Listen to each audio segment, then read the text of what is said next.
Boa noite.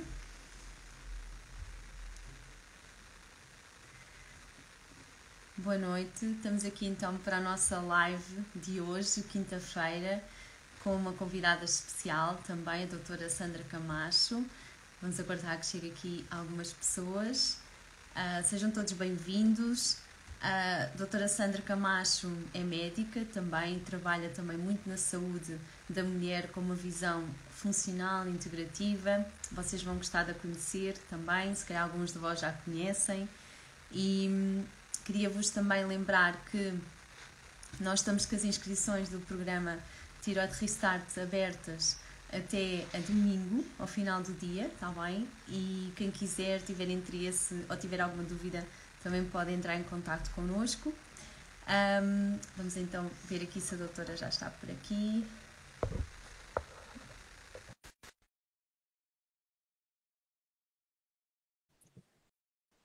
Se quiserem fazer alguma questão, podem colocar também. Acho que já conseguimos. Já. Agora sim. Olá! Olha, estamos de verde, que giro. Calhou. Sabes que não há coincidências. Não, ninguém sabe, mas é uma cor que nós gostamos muito, não é, Kátia? Exato. É a cor do aterramento, quando nós aterramos os nossos pezinhos.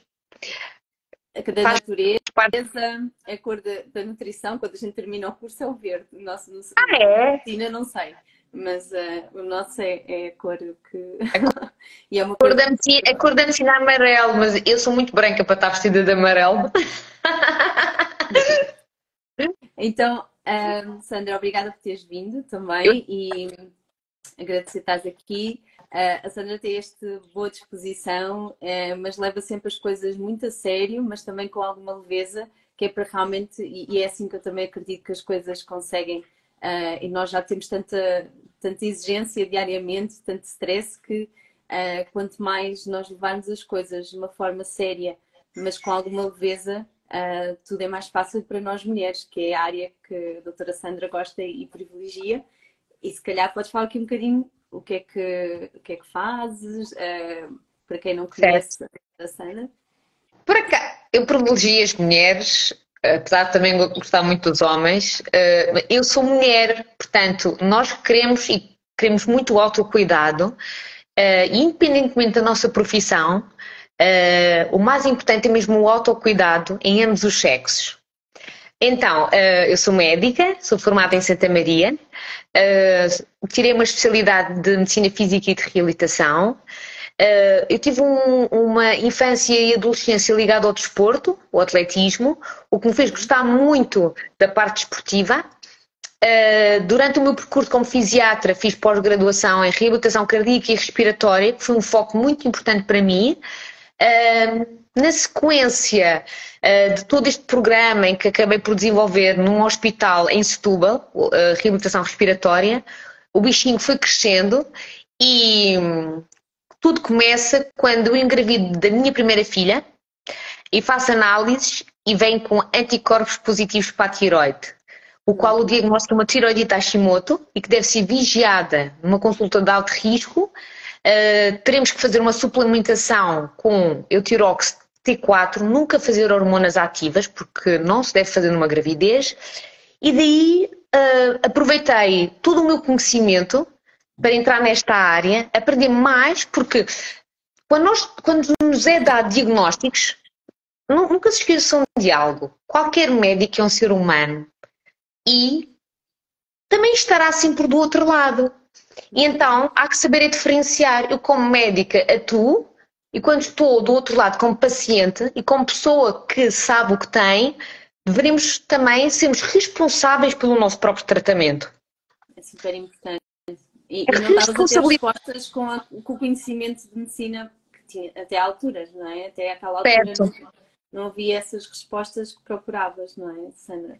Portanto, devemos ouvir a classe médica, é muito importante porque o nosso conhecimento é vasto, mas procurar, foi o que aconteceu entre nós, a nutrição que é fundamental, procurar outras áreas da medicina integrativa e principalmente procurar aquilo que nos vai fazer bem, que nos vai tornar-nos, talvez, na pessoa que nós queremos ser e queremos estar na vida. E não nos resignarmos a um estado de astenia e que o dia passe e que a vida passe e tenho um diagnóstico e tenho uma fibromialgia e sou assim. Eu vi, numa visita que fiz, fui ao Luso com um grupo de amigos, um campeonato de amputados em cadeira de rodas a jogar à bola e estavam tão felizes. Eles não se limitaram à sua sequela.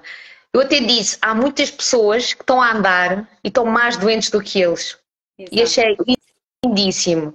Entretanto, é na tireoidite Hashimoto que ganho um interesse, começo a estudar. A minha área na fisiatria atinge, é-me trazido pessoas com poliartralgia, menopausa e osteoporose, consequências do hipotiroidismo. E o que é que eu faço? Faço um mestrado em medicina para a longevidade e envelhecimento, cursos hormonais, com colegas fora do nosso país. E tento... um curso em comum, não é? Agora estamos com um curso a passar-se em comum. Nós somos fãs da doutora Juliana Bica, uma endocrinologista. Atenção, endocrinologista. Tenho muito apreço por todas as especialidades médicas, respeito os meus colegas. Nunca vou denegrir a imagem dos meus colegas. Eles só fazem aquilo que sabem e não exijam das pessoas. Cada um faz o que tem a fazer. É o seu dever. Se quer dar mais, tem que vir da alma, tem que vir da vontade de querer fazer, ou está desperto. Mas a nossa ciência é ensinada. O teu curso foi-te dado da nutrição, não te deram tudo da tiroide. Tu foste aplicando e estudando, não é? Exatamente. Os médicos são iguais, nós somos formatados para algo. Agora, podemos mudar qualquer coisa, porque o Beabá é para alunos do primeiro ao sexto ano. E depois, a partir daí, cada pessoa vai adquirir competências, principalmente naquilo que tenha prazer em fazer e queira ser bom e que faça diferença. Necessidade, porque nós vemos que as doenças crónicas não se tratam as próprias, como vocês médicos, com medicação ou que seja um tratamento, um protocolo que seja, as pessoas continuam, não é? Com as queixas a longo prazo e de facto a nossa necessidade de ajudar pessoas, é como dizes, não é? Às vezes vem de outro lugar ou da alma ou que seja, a nossa vontade leva-nos a esse caminho de aprofundar conhecimento, de ir à busca, não é? Na minha especialidade de base, eu recebi a cronicidade. Após um acontecimento agudo, após um AVC, como uma hemiparésia, após um infarto, após uma paraplegia, uma lesão medular, após tudo, quando a pessoa chega à casa, e agora? Chegaram todos a nós. E é aqui que eu vi a diferença do ser humano. A fase aguda e de urgência é muito atraente e é muito importante. Agora, quando nós chegamos ao fim da linha de tratamento, e ficamos com a sequela, é aqui que também há uma intervenção muito importante, no meu caso, também pela equipa de fisioterapeutas, terapeutas da fala, terapeutas ocupacionais. Atenção, a equipa da área da reabilitação engloba vários terapeutas ocupacionais, da fala, fisioterapeutas. E depois temos as áreas que não estão dentro desta área, como a osteopatia, interessante, certo? Sim. São todas válidas, são validadas. As pessoas estudam para isto. Não é? São complementares, porque é aquela palavra de holístico, as pessoas não é algo, ou seja, complementar, é integrar, não é? Que eu falo integrativo, vem muito daí. Eu aprendi a trabalhar de forma integrativa já faz 8 anos, na clínica com a doutora Paula, no CEMIT, em Almada. E, de facto, foi aí que eu despertei a isto, que eu acredito, é isto que faz sentido. Eu acho unirmos as equipas em prol da saúde de uma pessoa, não é? Então... Atenção, tu estás a tocar num assunto extremamente importante. Medicina é um estado de bem-estar e saúde. A medicina é feita por médicos, mas medicina não é só dos médicos. É da área da saúde. E existem os profissionais da saúde, os técnicos da saúde. Ainda bem que não é da doença que nós falamos sempre da saúde. Isto é muito interessante. Exatamente.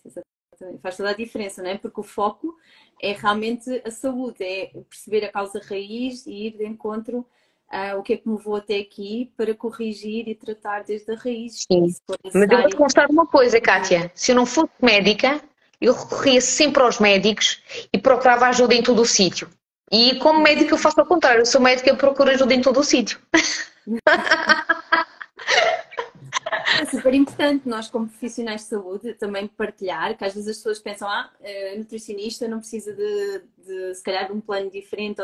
Não, mesmo também recorro a alguns colegas e quando é com o meu filho ou alguma situação, ou seja, nós às vezes também precisamos e está tudo certo, não é? Porque é encontrarmos este estado de equilíbrio, não deixarmos ir ao desequilíbrio e depois não conseguimos recuperar as Sim. funções, não é? E há aqui uma coisa importante que é confiar. Confiar em quem nós procuramos. Eu, como mãe, já fui extremamente exigente e apercebi-me quando o meu segundo filho, com 1 ano, a pediatra diz-me assim: ele tem uma infecção urinária, não aumentou de peso e nota-se que está magro. E eu olhei para a pediatra e disse assim: doutora, tem a certeza? Veio positivo, era uma infecção urinária. Eu disse: eu entrego os meus filhos assim. Vou ser agora somente mãe. Trate-me por mesmo a mãe dos meus filhos. Eu não quero ser a médica aqui. Porque não me compete, eu não sou pediatra. E eu confiei e confio até hoje na pediatra dos nossos filhos, que é uma querida. E ela sabe disso. Entreguei mesmo. Confiei, que é uma coisa que acontece com os nossos pacientes, que é a dúvida. Será que eles sabem? Mas eles não entendem. Não! Pois há muita Talvez entendemos mais do que... informação também, não é? Que confunde e depois vão à procura do Dr. Google e depois há aqueles questionamentos e isso é super importante, confiarmos no profissional que está e não andar a saltitar e depois a pessoa fica mais confusa ainda. Sim. Mais do que duas opiniões são válidas, a terceira vai confundir. Duas são sempre válidas, eu concordo. Nas dúvidas, dois profissionais. A terceira vai confundir. Mas eu acho que a pessoa tem que procurar. É? Nós sentimos também, no caso de mães, também sentimos o que é que está a passar. Nós, melhor que qualquer pessoa, conhecemos os nossos filhos, não é? E a nós próprios, às vezes não estamos muito conectados connosco, andamos com. Que isso também é importante. Graças a Deus, somos humanas. E eu acho que há profissionais, e uma das coisas que eu também acho que é importante é a empatia e a presença, porque muitas vezes isto acontece mesmo no sistema, não é, de saúde, que nós temos ali 15 minutos, o médico acaba nem a olhar para o paciente, nem a ver aquela comunicação, a empatia, e vê as análises, olha, vai tomar isto e pronto, e adeus. E realmente isso também nos faz sentir que não há um acompanhamento, uma presença. E isso também vocês têm de procurar aquele profissional que sentem que está ali a cuidar de vocês e está presente. Exato. Né? Kátia, mas é uma coisa muito importante que também te acontece a ti. Não se esqueçam que nós estamos um dia a fazer o que mais gostamos, que é o nosso trabalho, mas que temos uma vida por trás de nós e muitas vezes estamos em trabalho com soluções e questões extremamente graves e estamos ali com as pessoas e ninguém pode imaginar o que muitas vezes está na nossa vida. Há colegas que já trabalharam em condições que soubessem o que é que aconteceu por trás, jamais diriam aquele médico foi tão mal educado, soubessem o que é que lhe aconteceu por trás. É difícil ser pouco transparente às vezes. É difícil. Não é? É humanos e... Como uma doente, eu tenho doentes que às vezes chegam tão perturbadas e ansiosas que o mais importante da minha consulta é acalmá-las. Nem que seja meia hora, eu acalmo e digo, vamos começar. Calma. Isto vai lá. Porque foi a ansiedade e a expectativa e está tudo mal e nenhum médico me fez e fui aqui, fui acolá. Tudo bem, está certo. Calma. Não se consegue resolver soluções em furacões descontrolados. E se ele está, vamos tentar abrandar um pouco e vamos perguntar porquê que procurou esta ajuda? Qual foi o seu principal motivo? E aqui vamos falar da nossa tireoide. Olha, eu tenho doses fácil tirox, fui diagnosticada, sinto-me cansada quando acordo, tenho um humor que só eu sei como estou, tenho dificuldade imensa em emagrecer. Eu não como, eu não emagreço. Há algo que não está bem em mim. Acho que a expressão certa é: há algo que não está bem em mim e ninguém me ouve. Quando alguém fala assim, ninguém ouve, vamos lá ouvir. E depois a consulta lá vai desenrolando. Chegamos. E não é tudo de um dia só, não é, Kátia? Nem de uma vez só. Exatamente, é um processo. É um processo. Eu procurei a Kátia em 2021. A Kátia faz uns cursos muito interessantes em que tem uma abordagem da nutrição, de testemunhos de alunas, como aprender a ler o rótulo do alimento. A própria Laura Ruano, porque a parte psicológica e emocional interfere imenso na tiroide, o stress perturba a tiroide, certo? E neste curso acabo por identificar-me como médica e dizer-vos, por favor, mas estamos no mesmo navio, eu estou aqui e tu foste uma bênção. Foi em 2021, com a pandemia a despoltar, tão interessante, e foi daqui que nós nos conhecemos e mantivemos sempre a nossa amizade.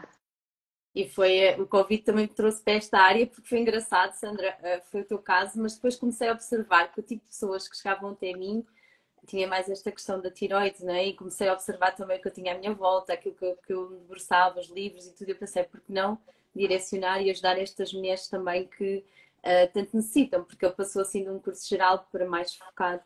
E é super importante porque ainda nós estudamos agora, eu estudei a parte da psiconeurologia, que eu acho que é fantástica, é uma área e aí vem tudo, vem a parte emocional, física. Nós vimos na nutrição funcional e a medicina funcional também, né? Na matriz, nós temos lá.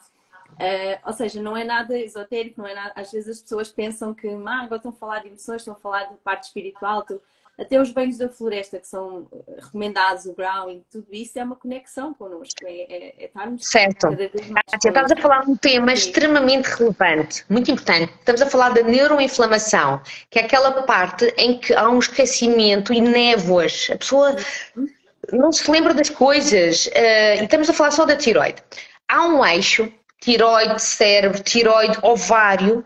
A tiroide está diretamente relacionada com o ovário, ele começa a formar quistos e não liberta a progesterona, que é uma das principais hormonas que decai a partir dos 35 anos. É uma hormona sedativa, tranquilizante, diurética e que é fundamental para equilibrar também os níveis de estrogênio e progesterona. Ela rapidamente desce. Daí, na parte médica, a progesterona é muito importante ser reconstituída. Ela não vai nascer mais, não vai ser produzida. Nós vamos ter que administrar. Depois, o eixo tiroide-intestino. Bem, o intestino é para nós a nossa menina. O intestino é a base da permeabilidade intestinal, das toxinas que vão pela circulação, são reconhecidas pelo nosso sistema imunitário como anticorpos, algo muito mau, e vão atacar alguma coisa. Na tiroide atacam a tiroide. E quando atacam, produzem anticorpos. E é aí que nós fazemos o diagnóstico de tiroidite de Hashimoto. Hoje em dia não se chama assim, chama-se doença de Hashimoto. A doutora Juliana Bica já disse, é doença de Hashimoto. Ok, doença, tudo bem. Porquê? Tem vários sintomas e sinais. E não vamos ter todos os sintomas e sinais. Não é preciso todos. Mas é preciso de análises, sintomas, sinais, terapia, nutrição, intestino saudável, sono, regulação do stress e hormonas se necessário. As hormonas tiroideias vão ser sempre necessárias. E as restantes, que andam aí, nós falamos todas, não é? Também vamos adequando consoante as queixas. Atenção, não tem a ver só com a idade. Há pessoas novas que podem precisar mais do que pessoas com mais idade. Cada caso, daí que é uma orientação personalizada. Eu posso ter uma pessoa de 38 anos que necessita de doses não equivalentes a uma pessoa de 51 anos. E quando um diagnóstico é feito em plena menopausa, olha-me só isto, 2 bombas a cair. Exato, e aí já naturalmente as hormonas já estão a baixar, progesterona, e depois uma fase a seguir da menopausa ainda baixa mais, não é? Baixa mais. Se calhar desmistificar aqui um pouco, que estamos a falar de hormonas, algumas pessoas são um bocadinho, se calhar, mas eu não quero tomar hormonas, há algum ceticismo, mas no fundo Hormonas bioidênticas é completamente diferente, não é? Que tem que ser prescrito pelo médico. Ou seja, se calhar falar aqui um bocadinho sobre isso também para Ok, as pessoas muito não bem. terem receio Sem e esses medos. dúvida. Houve um estudo há muitos anos atrás que foi feito, não teve o número suficiente de pessoas e foi apresentado com casos de neoplasia da mama.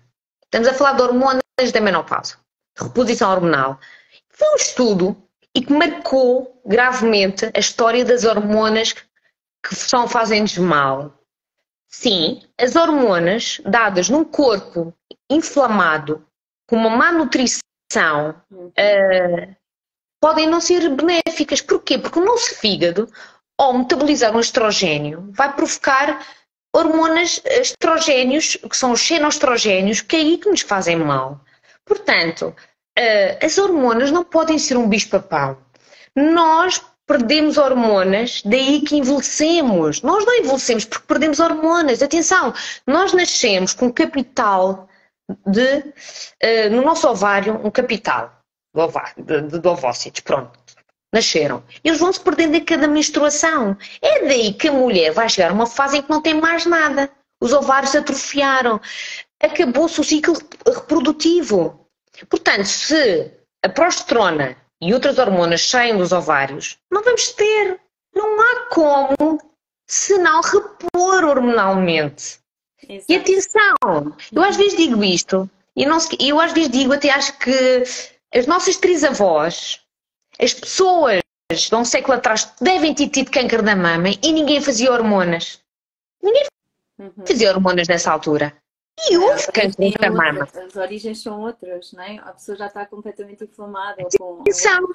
Mas vieram de um ambiente muito melhor que o nosso, em que trabalhavam sem televisão, tinham um horário ao ar livre, trabalhavam no campo, iam dormir com a luz da vela, bordavam, andavam para ir buscar os alimentos, eram cozidos, não eram empacotados.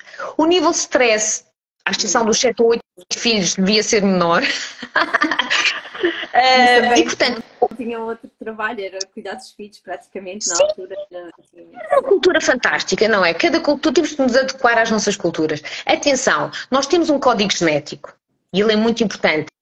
Mas a nossa epigenética, aquilo que está à nossa volta, vai predominar na nossa genética. Eu posso vir com um código DNA positivo. Ele está lá. Ele está adormecido. Ele pode ser disputado por vários fatores. Mas é e não podem ser hormonas. Atenção, podem ser as hormonas num corpo inflamado ou que a mulher seja uma hormona dependente de estrogénios. Vamos falar da parte menos positiva. Sim, se uma mulher tem um histórico de mama, a mãe e as irmãs todas com câncer da mama, atenção, há contraindicação para a administração hormonal. Claro que há. E é por isso que nós temos que saber a quem é que nós damos. Agora, as hormonas, em Portugal não falamos muito sobre isso, mas noutros países elas são benéficas para a nossa saúde. Aliás, até testosterona. Sim, exatamente. Há uma fase da vida da mulher que é fundamental, não é? Até pela qualidade de vida. Exatamente. Ouve só isto. A testosterona, que é conhecida como hormona masculina e do líbido, a testosterona melhora a densidade mineral óssea, a cognição, o foco, a massa muscular. Estou a pensar em tudo, menos naquilo que toda a gente pensa sobre a testosterona. Sim. O estrogênio é ótimo na densidade mineral óssea. O estrogênio, ele é aquele que vai ajudar na saúde óssea. Agora, hormonas sintéticas e bioidênticas. Ok. A hormona sintética bloqueia o eixo hormonal. A mulher é bloqueada e tem um ciclo menstrual não fisiológico. Menstrua porque é devido à dosagem que é dada e quando faz a paragem, o endométrio cresce, deixa de fazer a administração, vai ter uma hemorragia. A hormona bioidêntica vai sangrar sempre. Ela não bloqueia nada. Não bloqueia o eixo hormonal. Portanto, aí eu acho que ela engravida. A hormona sintética não engravida. A mulher que fizer uma pílula não vai engravidar. Há mulheres que o próprio, se tiverem com hemorragias abundantes, que possam, e atenção, temos que avaliar os pólipos do endométrio, isto é da parte da competência da ginecologia, vão precisar de um diomirena, é uma hormona sintética. Eu não sou contra as hormonas sintéticas. Há mulheres que, para sobreviverem, vão precisar de bloquear o seu eixo hormonal. Não é bom, não, mas entre estarmos vivas e com saúde, façamos qualquer coisa. Por isso é que a medicina personalizada é super importante, não é? E cada pessoa, dependendo da sua fase da vida ou da situação aguda que apresenta, e te acompanhar, sem dúvida. Atenção, o objetivo é sempre atingir o equilíbrio, não é? Eu tenho pacientes que não...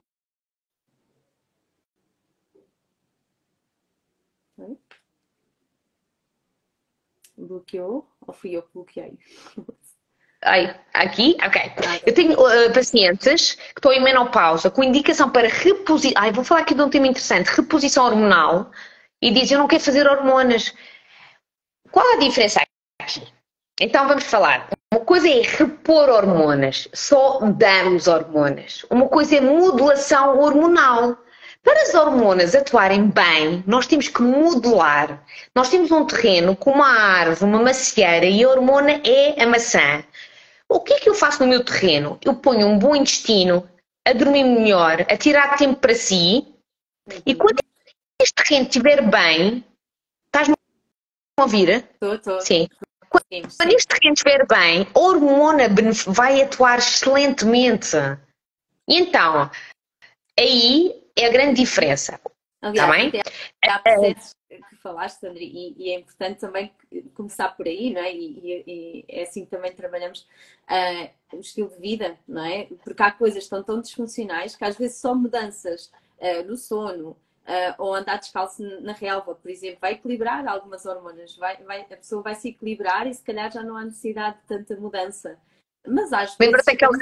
Sim, há aquela frase, eu posso dizer que sim, que é verdade. Mulher estressada não produz hormonas. Nós gastamos o estoque de cortisol, não há produção de nada. Então, a mulher relaxa, a mulher descontrai, o homem também. Vamos fazer exercício e de repente as coisas começam a melhorar e começamos a produzir as hormonas que temos, o capital que ainda temos, e começamos a reverter situações que se podem prolongar. Portanto, o nosso estilo de vida, esta área da medicina para a longevidade, para o anti-envelhecimento, baseia-se em 5 pilares.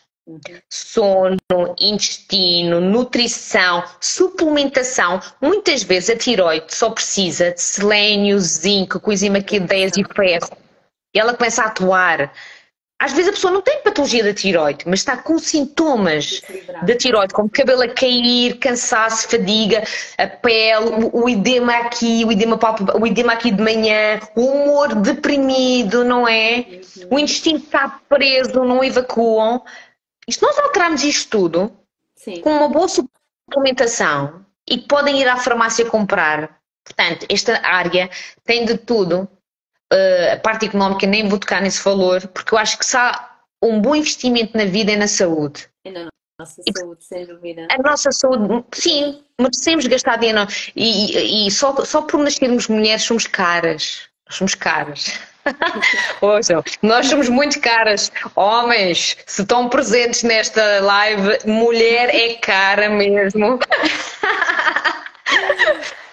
E claro, terão todo o prazer em ter as suas companheiras femininas e bonitas, não é? E alegres, porque uma mulher bem disposta em casa tem uma família feliz. Exatamente. E o homem também. O homem fica mal, o homem já não tem trabalho nenhum, está tudo feito. Fala muito do homem, mas o homem também pode ter disfunções da tiroide. Também eu tenho casos, e é pertinente, como sabem muito bem, temos que respeitar o sexo masculino. Por vezes, eu tenho poucos casais, mas são eles que trazem as suas companheiras ou esposas e dizem, doutor, eu gosto tanto dela que eu não a suporto. Ela tem que vir à cama. Eu digo, muito bem. Muito bem, que bonito. Porque nós somos culturalmente ensinadas a cuidar dos nossos e do marido e do pai. Os homens estão a cuidar de nós. Eles sabem que a mulher está cansada. Hoje em dia a mulher é profissional. A mulher não quer ser o homem da chefia. A mulher quer ser feminina, liderar, mas continuar a ser feminina, apoiada pelo seu companheiro, por quem estiver ao seu lado, ser-se acompanhada e também ter um papel ativo, ser uma boa mãe, mas uma boa mãe também é aquela que chega à casa e diz: olha, tenho o meu filho que uma vez disse assim: mãe, estás cansada? Estás? Eu estou. Mas estás feliz? Estou muito feliz, filho. Estou muito feliz, mas estou cansada. Permitir que eles também partilhem aquilo que sentem, não é? Porque com o nosso exemplo, não é? Não é fingir, está sempre tudo bem, ou estou sempre de rastros, não é? E é importante. E não fingir. As crianças, os adolescentes são transparentes. Nós não precisamos de falar. Agora, não falamos de tudo, mas falamos com carinho do que se passa. Também nós fraquejamos, também nós queremos chorar, também nós fazemos birras, não é? Nós também fazemos birras e precisamos também de espaço. E nós somos cíclicas, não é? Nós mulheres, e na fase da menstruação, estávamos a falar há pouco, assim como na menopausa, há fases que continuam na nossa vida, que é aqueles momentos que nós precisamos de abrandar, e nós temos essa necessidade que os homens não têm tanto. Até a nossa nutrição deve ser mais leve, portanto, nós somos cíclicas. E se nós respeitarmos um pouco isso e aquilo que sentimos, começamos a levar a vida de uma forma mais leve e a sentirmos que não somos únicas, não é? Porque há muita não é? Certo. Há uma coisa muito importante em relação à tua atuação que eu acho que é relevante. A tireoide não pode ser muito frenada num jejum intermitente, certo ou errado? Não, certo. E dependendo do jejum também e do horário, que é super importante também. A nível de energia e tudo isso. Portanto, eu costumo também falar sobre isso. Portanto, há muitas pessoas que querem entrar no jejum intermitente. Há o fisiológico, 8 horas, como às 8, acorde como às 8. Qual é a tua... Como é que tu irias intervir numa mulher com hipotiroidismo? Então, o processo do restart, nós começamos pela base. É exatamente isso. Primeiro o detox da noite, que é super importante, e ter uma alimentação anti-inflamatória. Começamos por aí. Sem a base da casa, como eu costumo dizer, não vamos para o telhado. Então esse é o último módulo que levo. E quando elas já estão completamente diferentes, com mais energia, o intestino a funcionar, os parâmetros a normalizar, mais comunicativas, mais expressivas, a equilibrar-se com stress, e nessa fase avançamos então, ok, outros processos que podemos fazer e como fazer, e também perceber os melhores horários, porque muitas vezes na tireoide nós temos falta de energia de manhã e a maior parte das pessoas faz jejum é que é de manhã. E depois vai comer aquela refeição grande à noite, que é precisamente o contrário do que a tireoide precisa. Porque a tireoide precisa de energia, precisa de... E os alimentos que escolhemos também é importante. Não é só comer de manhã, porque para algumas pessoas pode ser importante, para outras não. Aí também adaptamos, não é? Mas também aquilo que comemos. Porque eu posso abrandar a minha energia com aquilo que eu vou comer. E se eu tiver um dia com sonolência, cansaço, que é muito comum, também na tireoide, as mulheres com hipotireoidismo, tireoidite Hashimoto, normalmente a gente trata quase da mesma forma, né? Porque os sintomas... Sim, é muito bom. 99% da causa do hipotireoidismo é esta. Sim, é hipotireoidismo. Exato. E então eu costumo adaptar até as combinações alimentares, o tipo de alimentação durante o dia para elas sentirem energia e começar a abrandar à noite, que é à noite que... então não está errado se eu comer batata doce à noite, não está errado se eu comer algum inhame ou alguns alimentos que vão me ajudar hormonalmente a quê? A produzir melatonina, a dormir com um descanso mais profundo e recuperar a energia, que é super importante, o sono. Então, também, e às vezes dietas muito restritivas ou prolongados jejuns, pode afetar as hormonas tiroideias, nomeadamente a Eu costumo dizer que frena a tireoide. Para a tireoide. A tireoide precisa de combustível. A tireoide precisa de ferro. É fundamental o ferro, certo? É fundamental. Há uns anos atrás não se falava muito nisso, não era o selênio, assim. Agora já se fala no ferro, eu diria até a coenzima Q10. Eu ia falar, a única enzima vitamina da célula, a célula é composta por um organelo que é a mitocôndria e ela funciona com o biquinol ou a coenzima Q10.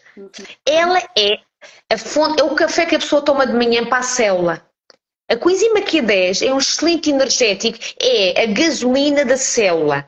E a célula vai comunicar com a outra, e a célula faz um órgão e o órgão faz um ser humano. Vamos investir na energia que existe. Existe a coenzima Q10. Se não sabem como, Então, existem todos os sítios, farmácias para farmácias, sei lá, vejo em tantos sítios. É muito importante a coenzima Q10 e há que saber também como tomar. Portanto, não tomem 200 miligramas de manhã. Está recomendado 100 miligramas por dia, mas podem fazer 100 miligramas ao pequeno almoço, 100 miligramas ao jantar. A melatonina ao deitar, por que não? Certo? Tudo adequado e personalizado, não é? Porque às vezes o tomar tudo também pode não ser a solução. Uma pessoa pensa assim, então para a tiroide é bom selênio, zinco, ferro, vitamina D, vou tomar tudo. E se calhar há necessidades diferentes. Há pessoas que se calhar têm uma ferritina mais alta, depende, não é? Depende muito de mulher. Normalmente as mulheres têm mais baixinha tendência. Depois também depende... Tem, atenção, estás a falar num parâmetro, eu vou falar de um parâmetro extremamente importante. Muitas vezes nós só ligamos ao doseamento do ferro. Nós devemos avaliar a ferritina, o depósito de ferro, e a transferrina, que é a proteína que transporta o ferro do depósito para a circulação e vai-nos dar o ferro. E então, não é suficiente ver só o ferro. Temos que ver a ferritina. Cada vez mais, o valor mínimo são 30, eu estou a encontrar 20, 10, valores extremamente baixos de depósito, e ou então tem uma transferrina elevada, significa que está a usar o máximo para conseguir tirar o ferro guardado para utilizar nos órgãos que estão a pedir emergentemente ferro para dar energia. Nós podemos ajudar uma astenia contribuindo com esse valor. A pessoa talvez precisa de ferro mesmo. Então, antes da menopausa temos o climatério. E então há uma dominância estrogénica. O que é que acontece? Essa dominância estrogénica faz com que haja uma proliferação maior do endométrio e, portanto, a mulher vai começar a ter hemorragias maiores nos primeiros dias. Ela tem mais estrogênio do que progesterona. Essa hemorragia mais abundante durante alguns meses, não comendo bem, temos uma anemia em cima de um climatério, em cima de uma tiroide que vai frenar, e isto torna-se numa confusão danada que ninguém sabe por onde vai. Que é o que acontece então, muito no pós-parto também, não é? Na perda de sangue que a mulher tem e as baixas de ferro que existem e que podem ser prevenidas também com a alimentação. Eu acho que a mulher, depois de ter um bebê, quando está lá nós estamos na enfermaria, não é? Do primeiro bebê, do primeiro filho, perdidas, o que é que aconteceu, como é que vamos atuar? Devia vir também uma nutricionista dizer: mãezinhas, o vosso leite vai ser produzido, não vamos só comer um pão com um copo de leite. Porquê? Porque o leite tem lactose e nós não precisamos. O pão tem glúten. Nós precisamos de proteína, ingerir líquidos. Diz-me tu como é que se bebe pós-parto. As mulheres que depois de terem um bebê deveriam ter um bom acompanhamento para serem muito mais saudáveis no primeiro mês então do bebê e da mãe. Dizer que no terceiro trimestre, Sandra, temos que preparar não só a mala para levar para a maternidade, mas também os suplementos e os alimentos, os snacks, porque às vezes as refeições até conseguimos alguma coisa interessante nos hospitais, mas os snacks que dão, exatamente, o leite, aqueles pães, às vezes até embalados, não é? Bolachas que a Maria, que não é saudável, mas já sabemos que aquilo é tudo menos. Mas ainda é o comum, não é? Portanto, também temos que preparar a nossa lancheira, não é? Digamos assim, para levar, para preparar para esses momentos. Olha, quem me dera a mim, quando eu tinha 33 anos e fui mãe pela primeira vez, soubesse estes truques todos, teria sido fantástico. Teria sido fantástico. Eu não vou apontar o dedo a nenhum hospital, a ninguém. Agora, se eu puder ter essa informação e preparar uma mulher, tal como tu preparas, para uma gravidez e dar as dicas do pós-parto, que é uma fase muito importante da mulher. O bebê só precisa de carinho, alimentação, conforto e bem acolhido. A mulher acabou por passar por um processo extremamente desgastante de 8, 9 meses e que estamos muito orientados e a família toda para o bebê, e eu acho muito importante, mas não se esqueçam de olhar para as mulheres, estão a ser umas heroínas a tentar fazer os milagres da vida, que é estar neste momento o máximo ao fim do primeiro mês, E acho muito bem, autoestima. Mas o cuidado interno, o cabelo vai aqui. Eu lembro-me, por causa da tiroidite, no primeiro mês eu tive uma pelada gigante aqui, que me isto tudo. Eu não percebi porquê. O sangue perdi, não é? Perdi muito sangue.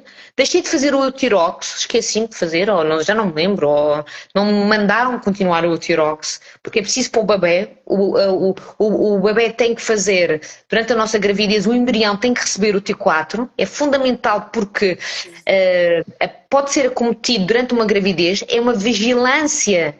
Na consulta de endocrinologia, a grávida tem consulta de endocrinologia e é vigiada por todos os hospitais. Não há nenhuma negligência em relação a isso. Não, nós somos queridas. Esse acompanhamento é importante. Às vezes é o conhecimento, não é? Percebemos alternativas que podemos, nestes casos, ter nestas alturas. E isso estavas a partilhar é super importante, porque eu também senti isso. É tudo bebê no parto e nós passamos imenso, não é? Porque todo o trabalho... Acho que há um nascer é um trabalho do bebê e da mulher, não é? Sem dúvida. Tanto o bebê E do precisa pai, da tal nutrição. e do pai. O pai é fundamental. O pai também vai ajudar muito. O pai, o pai mesmo, ou quem acompanhou e quem ajudou nesta produção, tem um papel tão importante como o nosso.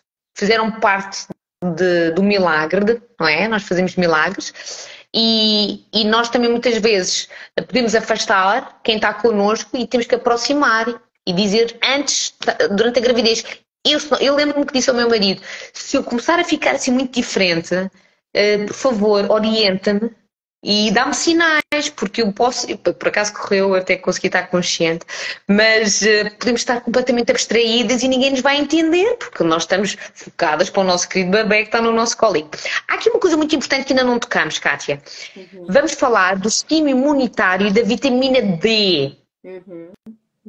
A vitamina D, olha, falando do bebê, leva um Vigantol, uma gotinha por dia.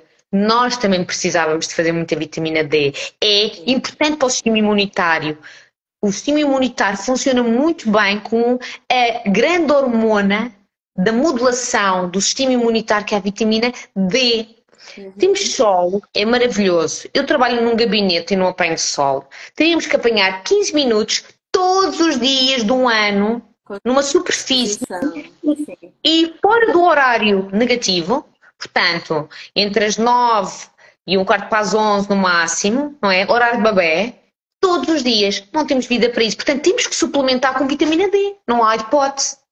E a vitamina D é interessante. A vitamina D, o que é que ela faz? A vitamina D, para já é transformada na pele, quem apanha o sol, e depois é uma pré-hormona e transforma-se numa hormona ativa que é a D3, ok? Ela vai ao sangue, retira o cálcio que nós absorvemos e tem duas hipóteses. Esse cálcio, para onde vai? Esse cálcio terá que ir para o osso e não para as artérias. Aqui entra uma parte importante que nós as duas aplicamos.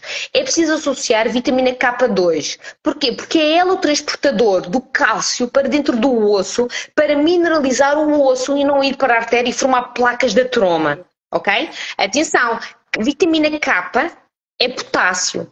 Há pessoas com patologia do sangue e que não podem fazer assim estas coisas. Atenção, aqui eu vou falar como médica. Cuidado, que não se faz à toa. Há pessoas que só vão precisar de vitamina K, tem uma vitamina D boa, valores de 60. E outra coisa muito importante. Na tabela, a vitamina D suficiente é entre 30 e 100. Vejam esta margem. E o que é puxar para os 100 é muito. E o que é puxar para os 60? Não me digam que 30 está excelente. 30 é o limite inferior do suficiente. Na primária, sabem o que é suficiente? Tens nota suficiente. Eu não quero suficiente, eu quero um bom. Nós queremos um bom. E um bom é 50, 60. Tem esse desvio padrão, não é? Essa média que eles fazem, e às vezes é na vitamina D, na vitamina B12, enfim, há grandes discrepâncias. E às vezes a pessoa até pensa, está dentro dos valores, não é? Estou bem, não preciso. E de facto está muito baixa. E depois, dependendo se tem uma autoimune, se tem outras necessidades maiores. As autoimunes é fulcral fazer vitamina D. E atenção, eu tenho pacientes que apanham bastante sol, que são extremamente morenas e têm déficit de vitamina D. Exato. Elas não transformam, eles ou elas não transformam na pele a pré-hormona e a hormona. Eu tive uma indiana. Né? Isso é uma coisa que eu também achei curiosa há uns anos atrás, quando descobri, né? Pronto, isso. É que as pessoas que estavam mais expostas ao sol, com uma pele mais escura, eu pensava, certamente tem mais. Há uns anos atrás, não é? Foi uma coisa que me ficou logo e, de facto, tem maior necessidade, não é? Tem maior necessidade de exposição. Tem. Isso... Eu tive uma paciente, uma indiana, com aquela cor bonita, não é? Dos indianos, com uma vitamina D de 4. 4, técnica de análises. 4. Eu disse 4. Temos que trabalhar isto. Sim. Para subir para 5. Imagina. Sim, ela é antidepressiva, não é por acaso que a gente com o sol também fica mais bem dispostos e tudo. Portanto, ela tem várias funções. O sol é ótimo, o sol faz-nos bem. Claro. Portanto, estamos na altura ideal, não é? Para apanhar, mas mesmo assim é como estavas a dizer, Sandra, às vezes estamos num gabinete ou estamos fechados, não quer dizer que por estar no sol um lindo dia de praia e tudo não estamos a absorver. Portanto, é importante também terem atenção a isso e estas dicas que estamos a deixar aqui. Sim, e também outra questão, é claro que eu sou a favor do protetor solar, claro que sim, mas há aquele horário das 9 às 10h30, não estou a falar das crianças, podemos apanhar um bocadinho de sol sem nada, mas depois temos que pôr o protetor em cima para prevenir melanomas, patologias da pele. É muito importante. As manchas, para as vaidosas, as manchas. A cara diz que saem de casa, por protetor solar na cara. A cara tem que estar protegida. Vamos estar um dia inteiro na praia, cheios de protetor, e não apanhamos vitamina D nenhuma, mas temos que pôr o protetor. Mas há ali uma parte, o solzinho, o sol das 6, faz uma praia a partir das 6, sem nada, é preciso deitar protetor. O sol das 6 é bom, é benigno. O sol das 9 é benigno. Com as crianças eu tenho cuidado, eu não faço isso com as crianças, com os meus filhos. Eles levam um protetor, a partir do momento que saem de casa. Aí tem uma prevenção, aí tem que atuar mesmo, e acho que é extremamente minerais, também há protetores que têm muitos químicos, para nós sabemos, desde que tenha a proteção, o VB e que tenha, exato, e que nós tenhamos aquele período, apanhar o sol de exposição e depois proteger-nos é super importante, não é negligenciar completamente, não é? E apanhar as radiações, ou, atenção, porque estamos a falar de protetor, não é aqueles... como é que se chama? Bronzeadores que as pessoas colocam para queimar. Okay. Os protetores convém-se minerais, certo? Atenção que agora já falamos da luz azul. A luz azul, a luz dos gabinetes. Essa, as pessoas dizem, eu não tenho sol e estou cheia de manchas. Claro, a luz azul, o UVA, o UVB, também é muito importante, mas isso eu vou deixar pela competência da dermatologia, saber como se escolhe um protetor solar. Assim, eu não vou falar em marcas, mas já falei numa. Sim. Foi feito um estudo e os protetores são excelentes. Nós não precisamos. Mas há marcas fantásticas que eu gosto muito pessoalmente. Sim, muito importantes. Quem não quiser estar com muito protetor, existem as camisolas da Decathlon com filtro, principalmente os homens que não gostam de estar cheios de protetor. Para quem não quiser apanhar tanto sol, pronto, ou que tenha muitos sinais nas costas. Há camisolas, nós usamos nas crianças, não é? As nossas camisolas protetoras. Exato. Temos essa proteção. E se tirarem a camisola ao fim do dia, tem aqui a manga a cavador, certo? Já chegou aqui o meu segundo filhote. Vais-te sentar aqui e ouvir a mamãe falar. Eles aprendem muito. A Maria Inês também ouve muito bem, aprende muito com a mãe e com o pai, que também é médico, também ouve muito e aprende. E é muito importante. Nós somos mesmo, temos essa função de sermos educadores e darmos um pouco o nosso exemplo e que comece dentro de casa. Outro assunto muito importante, Kátia, e tu sabes também melhor do que eu, é em relação... Nós não temos enzima lactase a partir de uma certa altura. E daí, não é uma moda nós não bebermos leite de vaca. Explica melhor a todos nós esta questão que é importante. E não é uma moda. Não é uma moda e eu costumo dizer que a lactose até é o menos mal do leite, não é? Hoje em dia já há bastante evidências, até, por exemplo, que temos proteínas que são altamente insulinogénicas e na questão da tireoide também temos de ter atenção à insulina, não é? Portanto, à resistência à insulina. E o que acontece é que temos, por exemplo, uma proteína que é a beta-lactoglobulina que aumenta a insulina e o leite não tem um índice glicémico elevado, portanto, é próprio composto. E depois temos a caseína, que tem um mimetismo semelhante ao glúten, não é? Caseína, importante a caseína. Exatamente. E é mais por aí, pelas proteínas, do que propriamente a lactose. E, de facto, a partir de uma certa idade, nós deixamos de produzir e, por isso, a maioria das pessoas gera essa intolerância. Mas, de facto, o leite é muito mais do que isso, não é? E a proporção de cálcio e magnésio também não é bem absorvida. Mas tu, a partir de que idade irias indicar redução do leite de vaca? Então, a partir de 1 ano, ela estava a ficar aqui, a partir de 1 ano de idade, nós comemos de tudo que a família come, não é? Então não há necessidade, não é? Quanto muito as fórmulas que os pediatras hoje também indicam, algumas fórmulas interessantes que são mais hipoalergénicas e que têm probióticos, já tem algumas interessantes que pode ser dado em situações que a mãe não amamenta e há situações que realmente não vamos recorrer logo, como eu vejo às vezes as mães a fazer, bebe leite porque ele bebe leite e o intestino nem está preparado. O nosso intestino está a crescer até aos 3 anos, ele completa-se. Num ano ele ainda é imaturo, mas a partir de 1 ano, quando nós fazemos uma alimentação idêntica à família, portanto nós temos todos os nutrientes, não há essa necessidade, não há essa preocupação, desde que realmente faça-se uma Temos que ir buscar as fontes de cálcio. Vamos buscar as fontes de cálcio aonde? Sim, nós temos fontes de cálcio nas verduras, a couve portuguesa é riquíssima, a amêndoa, temos várias fontes, não sei só pastas de sésamo, podemos fazer em papas, podemos utilizar, portanto há várias fontes, não é? Nós conseguimos, e como dizia, a vitamina D também é importante nas crianças, por isso muito importante.